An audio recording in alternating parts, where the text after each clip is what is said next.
Beberapa waktu lalu, selebgram di Makassar viral karena mengeroyok customer bersama temannya karena perihal refund uang. Customer yang diketahui bernama Dea mengalami penganiayaan yang dilakukan oleh owner trip tersebut. Namun tentu saja tim belajar berbisnis tidak akan membahas tentang kasus itu. Namun mau menggali lebih dalam tentang sisi gelap bisnis trip tersebut. Yuk kita bahas setajam omongan tetangga Anda. Usaha trip memang salah satu usaha yang sempat menjadi primadona di kalangan anak muda. Dengan modal yang tidak terlalu besar, kamu sudah bisa memulai usaha ini. Bahkan kami pun sudah beberapa kali membahasnya di channel ini.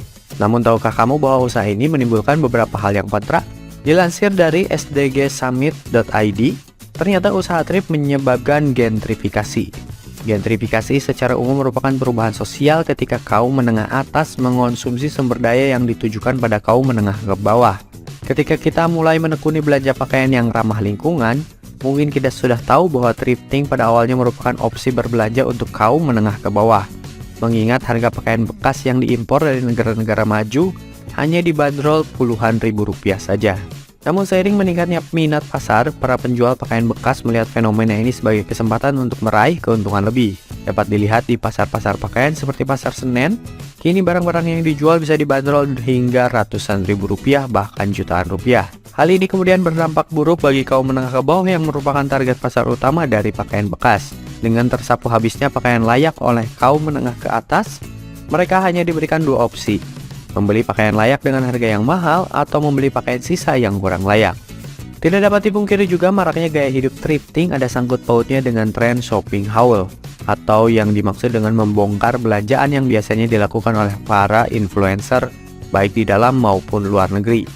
Contohnya ialah Ashley, pemilik kanal YouTube Best Dress. Terhitung sejak Juli 2021, Ashley memiliki 13 video thrift haul yang masing-masing di dalamnya terdapat sekitar 5 hingga 10 pakaian.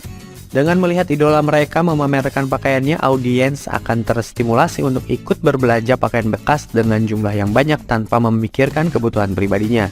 Konsumsi yang berlebihan ini nyatanya tidak membantu keseimbangan alam seperti apa yang kita inginkan ketika memilih untuk thrifting ketimbang fast fashion.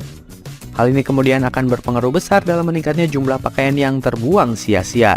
Meski konsep thrifting pada awalnya mendorong masyarakat untuk mengurangi limbah tekstil, namun nyatanya limbah tekstil semakin membludak di negara-negara berkembang seperti di Indonesia.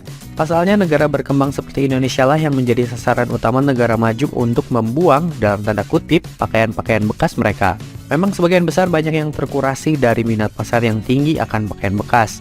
Namun tidak bisa dipungkiri juga bahwa masyarakat masih berlaku pilih-pilih akan pakaian yang mereka beli.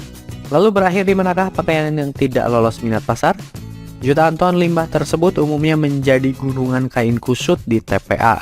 Gawatnya, limbah tekstil merupakan limbah yang paling sulit untuk diproses dan diuraikan, sehingga gunungan tersebut akan dibiarkan semakin tinggi atau bahkan dibiarkan larut melalui sungai-sungai besar yang pada akhirnya berakhir di laut. Di samping itu, Kementerian Koperasi dan UKM atau Kemenkop dan UKM mengusulkan adanya aturan yang melarang praktik thrifting atau pembelian pakaian bekas, guna mendukung penggunaan produk lokal atau UMKM. Deputi Bidang UKM Hanung Harimba Rahman menilai praktik ini dapat melukai produktivitas UMKM. Salah satu alasannya menurut Hanung adalah masyarakat Indonesia yang cenderung suka membeli produk luar negeri meskipun bukan barang baru. Hanung khawatir produk luar negeri yang dijual dengan harga miring dapat menggerus penjualan produk UMKM. Jadi bagaimana menurutmu? Coba tuliskan di kolom komentar ya.